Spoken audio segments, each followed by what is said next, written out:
He used her phobia to prank her while she slept. She defended herself, now his family wants to sue her. I have been dating my girlfriend, Lola, for about 2 years now, and overall things have been great. My brother Ian has always been pretty weird whenever she comes up or is around. Ian and I are very close, talking to each other daily, but the conversation will usually change gears right as I start talking about anything Lola related. I thought maybe he was jealous of the time I was spending with her, or maybe a little crush on her. Still, whenever we'd get together, he'd make comments about our age gap, poke fun at me for simping, and joke about her sleep disorder.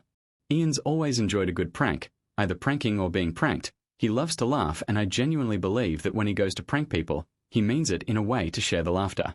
When he's tried to pull little pranks on Lola though, he does things that he figured out triggers her disorder, like making sudden loud sounds, jumping out to scare her, and one time I caught him before he was going to do the shaving cream sleep bit while she was taking a nap in the guest room.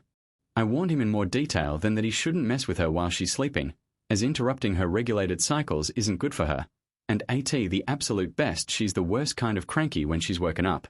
Ian looked like he understood, and I thought that was that. I threw a NYE party a few days ago and invited Ian and a bunch of mine and Lola's friends. Everyone was having a good time. My watch went off with the alarm that we set up for Lola to take a nap. She went off with a sleepy smile. I kept partying. A while later we all heard a scream, followed soon after by cussing and something breaking. I panicked as it was from my room where Lola was, and I ran through nearly kicking the door down to find she shoved someone down and was yelling at them. I looked to see who it was and saw a spider mask that I unfortunately recognized as Ian's from years ago. I saw him scrambling to get away, but she only stopped when 3 of her friends pushed past me to pull her up and check her before she ultimately passed out in their arms. Ian scrambled off the floor and ripped the mask off, revealing the work she'd managed to do in the time it took us to react. He started bawling, telling me that she was insane and abusive, that he only wanted to make sure she wasn't going to sleep through the ball drop. At this point, everyone started yelling. Ian looked terrified and kept repeating that she was crazy and that I shouldn't be with someone who could do this to her BF's brother. Some of my guys were yelling that if she did it to him, she could do it to me. All of her friends were screaming about how he should know to leave a sleeping girl alone and how it was creepy. Ian ended up calling our mom to tell him that Lola hurt him, and she's furious. Lola's friends ended up carrying her out against my protests, and my friends were nearly split down the middle. I remember standing there while everyone argued while the ball dropped, my mother calling me for the 10th time, and Lola finally texting me that she needs space to think. Since then we've lightly texted. She's expressed that she can't shake her fear of what happened, but she still hasn't told me from her side what happened. Ian and my mom are trying to convince me to break up with her, and chastising me for not helping or standing up for my brother when he was being assaulted, also demanding an apology for not playing my part as an older brother. Ian has FaceTimed a few other family members and now my aunt, who paid for both our colleges and the house my mom and brother live in and helped me get my apartment, is taking the 3-hour drive up to make sure her boys are okay, which is stressing me out even more. On one hand, I know family is family and I should do what I can to stand up for the people who helped raise me and become the person I am. On the other hand, Lola is my girlfriend. I adore her. I love her. I feel like I should be there to protect her. I don't want to push her boundaries, but not talking to her is a different kind of hurt. Ian is convinced that he was doing a well-intentioned prank and was wrongfully punished for wanting to make sure everyone was enjoying themselves. I don't know if I believe that, but I've known Ian for 22 years. Growing up, we were inseparable. I don't want to doubt him just because love may be blinding me. How do I approach the situation with Lola? How can I convince my family that Lola isn't a threat? She's honestly the most sweet and caring person. She just can't be woken up, and part of me feels like she was pushed to that point. To everyone who has reached out to me with advice on how I can learn from this shitstorm, thank you. To everyone that has helped me understand that just because family has done a lot for you, it does not mean you're indebted to them and can't have an opinion or life of my own, thank you. To everyone that has reached out to me telling me that I'm such an idiot, I suck as a boyfriend, they hope Lola leaves me, they wish she beat both of us up, thank you. This won't be a full update as a lot happened yesterday and I frankly don't have time to get into everything with police and packing to deal with.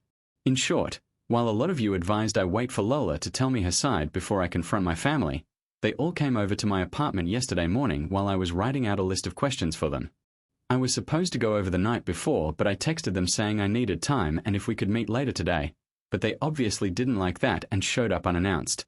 The fighting started almost immediately and I initially was thrown off by them being there, but I matched energy and started yelling back at them for their predatory and enabling behavior of Ian and how I couldn't believe they'd side with him over this, golden rainbow baby aside.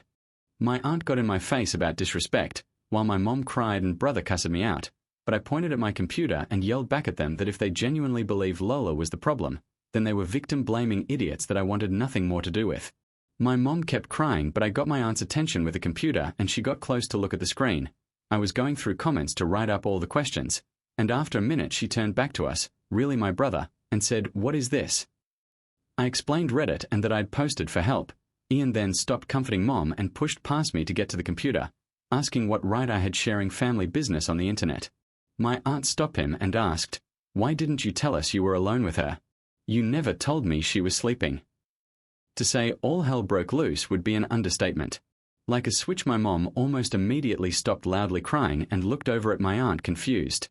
Ian started shaking his head and reiterating his version of the story, which, listening to it, was infuriatingly off. I'd figured out that not only did he tell Mom and our extended family a version of the story in which Lola was all too violent with him when he jumped from behind a door to give her a little spook, but he left out the details that put him in any bad light. I started yelling again, calling him a liar, but he started crying and called me a liar who was just trying to lie for my girlfriend. At the sight of my brother crying, my mom pleaded with us to stop, my aunt scrolling more on the screen. It felt like both a minute and forever that we were yelling in each other's faces about how the night went, how I felt he always used his tears to get his way, him yelling at me about how ungrateful I always was, etc. Unfortunately, I forgot where we were and didn't keep the volume down at all, and sometime later there was a knock at the door. I didn't know who it could be, some dumb part-hope Lola, though I knew it wasn't. It was two officers, answering to a noise complaint from one of the neighbors. Feeling stupid, I plainly explained that no one was hurt and we were having a heated argument, but that no one was in danger. I did let them look around and talk to my mom and brother, but my aunt spoke up when it looked like they were just going to give us a warning. "Actually, I think it's good that you're here. My nephew has something he'd like to report," she motioned to Ian, whose eyes looked between her and the officers quickly. My aunt still looked as angry when she first arrived, but she was glaring at Ian. "You know, hypothetically, if someone touches or hits you without permission or justified reason, that's something you can and should report. ID there, anything you want to say." There was silence, eyes moving to everyone around the room. My aunt didn't look encouraging in a report. It hit me that she was calling him out. I stared at him. His eyes were bulging. He looked as panicked as the other night when he was trying to get away from Lola. One of the officers asked if everything was all right, and like clockwork, Ian started bawling his eyes out. My mom asked him what was wrong. I told her she had to stop babying him. "He's been lying to you guys." My aunt asking him again if he had anything to report. "You were up in arms against this girl this morning. Where'd all that fire go? Did she hit you or not?" It took a while of us pushing him, but he finally admitted to the room that he didn't have anything to report because he didn't feel like she'd be rightly prosecuted. His next story sounded closer to the one I knew, where he admitted to knowing Lola had gone to sleep and wanted to scare her so she'd wake up.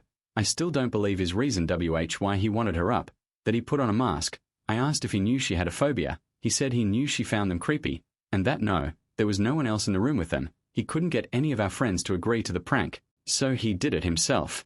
He said he started making sounds against the wall, the bed was against the wall, and then got close to scream in her face. He said she woke up and surprised him because he thought the stress and panic would cause her to scream or hide, but she went for his throat instead.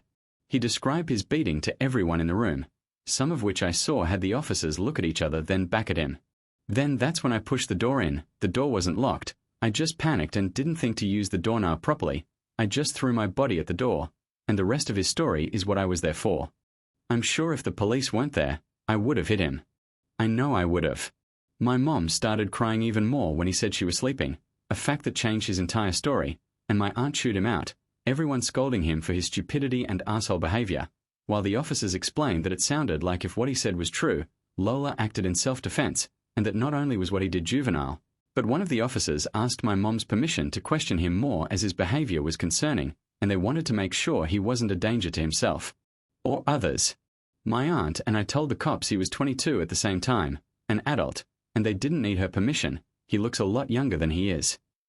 Upon hearing his age, one of the officers sat down with him and asked him to talk through his thought process, and the other officer explained to my mom and aunt that Lola could press charges given Ian's story. My aunt still looked pissed while my mom cried about being confused and over her baby. My mom literally looked at me and said she didn't understand how her baby could do this. I already knew I was deep in the bullshit of this family, but I realized that I couldn't grow in the earth that poisoned me, and I needed to get away if I was actually going to get better and stay better. My mom kept fussing with my aunt and another uncle on the phone crying over the drama, while I texted a friend of mine who lives across the city if I could stay with him. I was feeling overwhelmed with all of them and didn't want to be within a few minutes of the source of the problem. I also wanted to give myself space to think and understand with a clear head. I'm typing this between breaks of me packing. My aunt saw me in my room doing this, but she didn't stop me. She only asked me if I'd spoken to Lola about this, and I told her I haven't yet, but I had plans to later on. She told me she was sorry for believing my brother without listening to any other account and that she hopes Lola is okay. So then it was just me in the apartment. The cops left after taking a statement from my brother and I. My mom left with my brother, still crying, my brother calling me an asshole, the world's worst brother, and my aunt gave me a hug, apologizing again for how she and her sister acted, and told me that I don't owe her anything, but that she'd like to know that Lola's okay.